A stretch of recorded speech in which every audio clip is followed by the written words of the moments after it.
Halo teman-teman, apa kabar kalian semua? Semoga sehat-sehat ya. Ini anting yang aku beli pas Natalan kemarin, cantik ya, online dari Cina sana. Murah, tapi aku suka gambar mawar, terus ada pita-pita warna hitam di sini. Oke, ya aku mau bahas sedikit. Kalian sudah tahu dari judulnya, nikah sama bule itu kita otomatis kaya, dijadikan mesin ATM, terus bisa jalan-jalan ke sana kemari. Simak ya.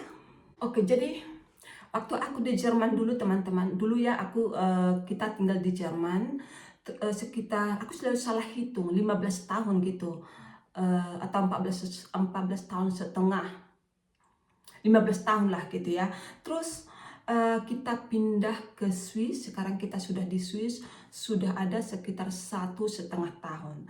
Jadi waktu di Jerman dulu itu aku lumayan banyak ya kenal teman-teman orang Asia. Orang Asia maksudku itu ada dari Thailand, Filipina, terus dari negara Asia lainnya gitu.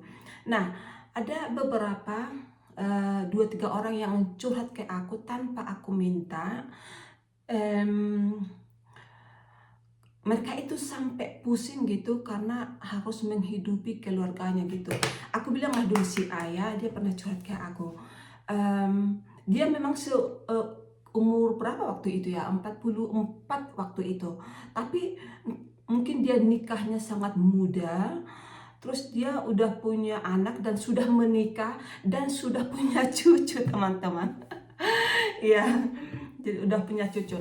Nah, jadi dia itu rutin ngirimin duit ke anaknya ini, bukan cuman ke anaknya tapi cucunya gitu, dikirimin duit untuk kebutuhan apa nggak tahu lah gitu.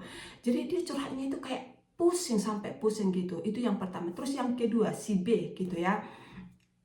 Eh, ini memang gak punya anak ya, tapi kehidupan mereka itu ya biasa-biasa aja, bukan orang kaya gitu. Dan kerja part time kayak aku lah ya, kerja part time gitu. Tapi ada saudara-saudaranya itu di Medan sana gitu, selalu minta uang, bukan hanya keluarganya tapi keponakan-keponakannya juga untuk sekolah, beli sepatu, beli perlengkapan sekolah, pokoknya selalu dikirimi sama si temanku ini. Dan dia sampai pusing dan akhirnya terjadi pertengkaran gitu ya. Nah sekarang aku cerita dulu yang bagian aku ya. Aku datang ke Jerman ini, sekarang kami sudah di Swiss, tapi aku ceritalah dulu waktu aku di Jerman ya. Aku itu tidak mudah datang ke Jerman ini, berusaha sendiri gitu ya. Udah sampai di Jerman ini juga biar bisa bersaing cari kerja, aku harus belajar bahasa, aku harus beradaptasi, dan itu menurutku tidak mudah. Kadang juga ada merasa minder sama orang-orang bule-bule di sini gitu ya.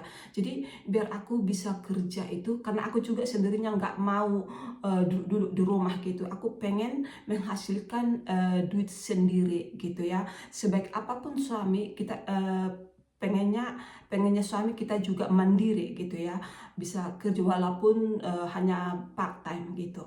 Nah jadi aku harus belajar bahasa. Bagi aku itu dulu tuh nggak mudah ya, bisa bahasa Inggris aja udah senang aku, ditambah lagi bahasa Jerman itu udah ribet. Ini bahasa Jerman lumayan rumit gitu, tapi karena aku sudah di Jerman, nggak ada pilihan, harus belajar bahasa gitu teman-teman ya. Dan cari kerja sendiri, dibantu suami juga untuk menerjemahkan ijazah ke bahasa Jerman gitu. Nah, ada juga dari keluarga yang minta duit gitu ya. Aku bantu gitu ya, saudara-saudara aku bantu kasih modal, tapi aku kasih juga pemahaman. Aku itu di sini bukan orang kaya miliuner banyak duit gitu ya. Walaupun mereka lihat mungkin dari videoku aku jalan-jalan, itu kita jalan-jalan untuk apa ya, untuk kayak mengisi tenaga. Terus kita jalan-jalannya ke yang dekat-dekat karena punya mobil di sini itu udah hal biasa, itu udah transportasi umum gitu ya, bukan sesuatu yang mahal, yang berlebihan, bukan gitu. Jadi terus di keluarga aku itu juga ada adikku satu dan kakak-kakakku, abang-abang aku gitu ya. Kita punya pendidikan, semuanya sarjana, jadi aku bisa bantu sekali dua kali, tapi udah gitu ya. Karena menurut aku punya pendidikan, kamu punya pendidikan, kita itu sama-sama disekolahkan orang tua, bukan dengan dana yang murah teman-teman ya. Jadi kita harus manfaatkan kemampuan kita itu untuk cari pekerjaan gitu. Memang bukan hal yang mudah, apalagi buat aku di sininya harus fight gitu ya dari aduh banyak tantangannya gitu. Tapi karena tekad aku pengen lepas dari orang tua, bisa mandiri, jadi bisa dengan situasi aku yang sekarang ini. Dan beruntungnya ini saudara-saudara aku mereka juga udah punya pekerjaan. Sebenarnya cuma ada 2 orang dari saudara aku yang minta duit ke aku gitu ya. Aku bantu sekali dua kali, sebenarnya udah selesai, mereka nggak ada minta lagi gitu. Dan terkadang aku ada kirim duit, tapi itu karena inisiatifku sendiri, untuk menyenangkan mereka gitu. Aku ada rezeki, aku bagi sedikit ke mereka gitu, tapi dari mereka tidak ada lagi yang minta duit gitu ya. Jadi pokoknya tidak ada lagi yang menyusahkan orang tua. Nah, kembali kepada si temanku tadi ini teman-teman, ada satu dari mereka yang cerai. Dari cerita dia yang aku tangkap, ini terkait kirim mengirim duit ke kampung. Dan pada akhirnya salah satu dari mereka cerai. Aku tidak tahu menau kenapa mereka cerai, dan aku juga tidak tanya-tanya. Tapi sayang sekali mereka cerai karena dia ada anak satu gitu ya, yang tentunya itu sangat menyedihkan buat mereka sendiri, dan efeknya juga sama si anak ini. Tapi ya aku bisa buat apa? Semoga yang terbaiklah buat mereka ya. Terus akhir-akhir ini aku juga ada lihat seorang YouTuber. Aku nggak terlalu mengikuti dia gitu, cuman terkadang muncul di aku buka YouTube terus dia muncul gitu ya. Aku lihat dia membahas masalah ini juga, sampai dia ada pertengkaran dengan saudara-saudaranya, dia banyak bantu gitu ya. Oke lah, membantu itu untuk saudara-saudara sendiri ya, saudara kandung bisa ya, tapi ada batasnya gitu loh menurutku ya, menurutku. Eh, tidak tidak etis menurutku, saudara kita itu punya pendidikan sampai sarjana, dibantu, terus sampai anaknya lahir, sampai anaknya juga sekolah, dikirimin duit. Kita bukan ini ya, jadi kita itu kayak dijadikan si orang ini dijadikan kayak mesin ATM gitu ya, minta duit dan sudah dikasih. Jadinya efeknya saudaranya yang di kampung ini ketergantungan, malas, tidak mau lagi cari kerja, dan terakhir muncul pertengkaran gitu ya. Di situasi aku dulu, aku berpikir seperti itu ya. Aku nggak mau terus menerusan kirim duit, dibantu sekali dua kali udah, dikasih modal udah, pergunakan dengan baik, karena kita juga di sini bukan orang kaya gitu ya, bukan milioner gitu. Kalau milioner mah boleh ya, tapi kita orang biasa. Rata-rata di Eropa ini kehidupan menengah ke atas gitu. Jadi aku kasih paham ke mereka, jadi biar di kemudian hari nggak ada pertengkaran gitu. Terus waktu di Jerman ada lagi seorang teman, si C. Dia juga kerja part time, dan begitu dia selesai dapat gajian, dia langsung kirim ke kampungnya di negara sana gitu, untuk bangun rumah orang tuanya. Oke lah, untuk orang tua ya, tapi untuk saudara-saudara yang rutin dikirim, menurutku itu tidak bagus, dan itu bikin mereka manja itu. Dan apa tadi yang mau aku bilang ya, karena selalu bergantung, minta kiriman, dan hari-hari, tahun demi tahun berlalu, dan tentunya makin tua dan kemampuan kita juga jadinya menurun gitu ya. Jadi kesempatan untuk cari kerja juga jadi makin sedikit. Dan sekarang setelah aku pindah ke Swiss, teman-teman, ada juga, aku ada kenal satu orang Asia. Kadang malu juga gitu ya, kalau orang bule ini tahu, aduh, kita ngirimin duit dijadikan ATM. Kalau bagi aku ya, walaupun bukan diriku sendiri, tapi si bule ini tahu kalau si teman orang Asia ini ngirimin duit ke keluarganya terus menerus. Aku merasa kayak malu sendiri gitu, kayak ada stereotip gitu. Aduh, kalian tahu lah apa maksudku. Ini masalahnya yang keluarga di kampung selalu minta duit, minta duit, minta duit. Mengira kita yang tinggal di luar negeri ini orang kaya, mudah dapat duit, merasa seperti itu. Padahal kenyataannya tidak, teman-teman.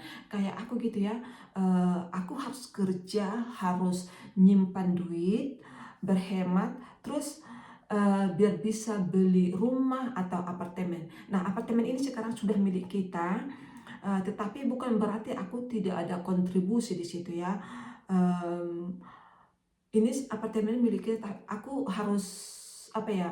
Ada kontribusi aku di situ gitu. Aku harus kasih apa namanya?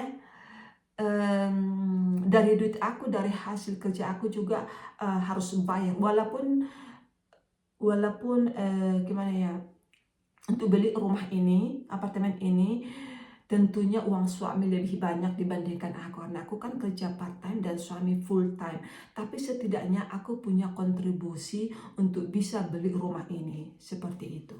Aku lihat ada seorang YouTuber punya suami kaya, terus ngirimin duit, bantu bangunin rumah keluarganya. Nah, itu beda cerita lagi ya. Mungkin orang-orang di kampung lihat, semua yang nikah sama orang bule kaya-kaya, mungkin gitu ya. Nah, kalau si Mama, Justin, wir machen so habt ihr schon gemacht? Sound? Pancake. Oke. Ini adonannya, ini coklatnya, untuk 3 pancake aja katanya, nggak perlu banyak-banyak. Pas auf ya? Ya, Michael, menikah? Ja. Anak-anak bikin pancake, teman-teman.